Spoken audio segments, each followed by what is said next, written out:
I'm from Wellington. Deep Signals is a product of New Zealand and the United States. I sort of feel a bit like a fraud amongst all the data scientists here. If you're a data scientist, can you just put your hand up? Oh, so we don't have data scientists. There's one. I have a picture of a data scientist coming up, so that's we can see.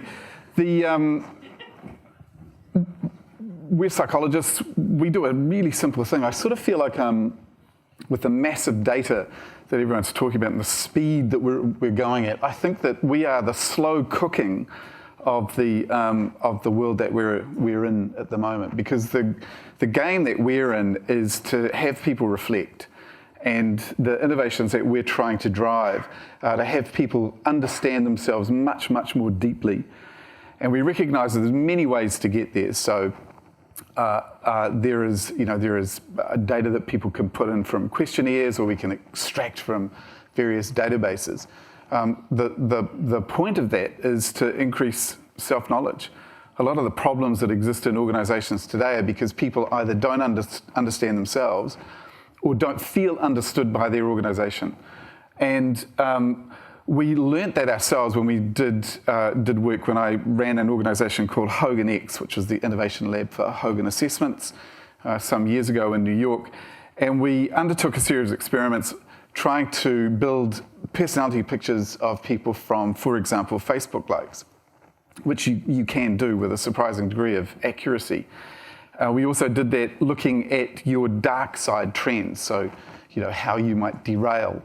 And that work was super interesting, and we thought we were onto something spectacular. We can use these passive talent signals to profile people, make predictions about how they're going to show up in an organisation.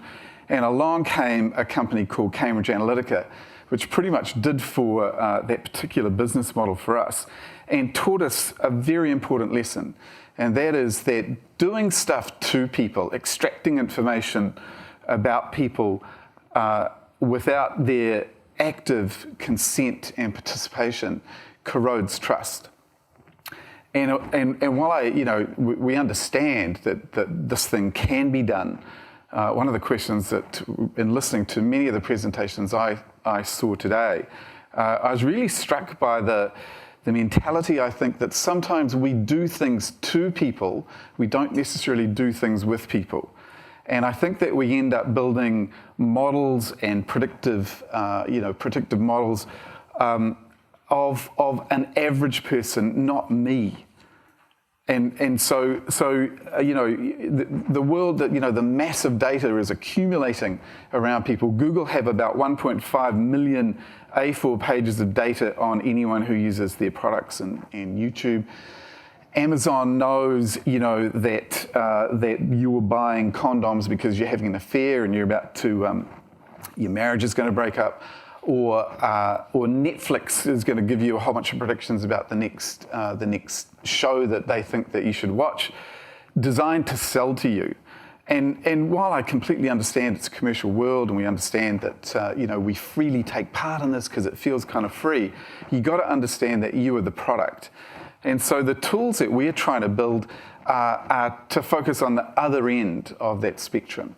I'm interested in you finding out about you, or you sharing that with your manager in order to build better relationships and to build that deeper understanding of who you really are. Here's a picture of a data scientist having a look at themselves. We're in the business of trying to democratize feedback. How can we do that in ways that are fast and scalable and super cheap?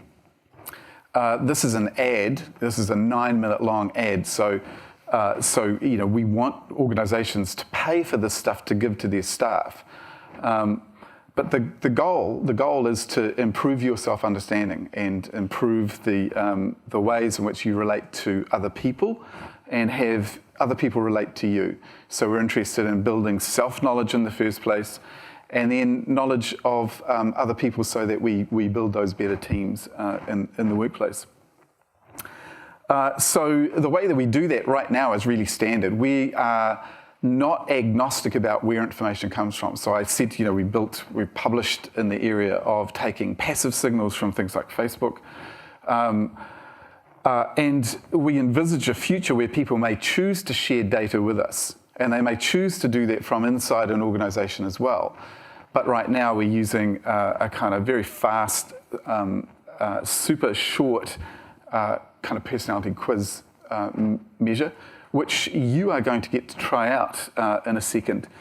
The lessons that we've learnt from this work is that it's got to be quick. So the days of 300 or 400 item personality questionnaires are going. It just takes too long.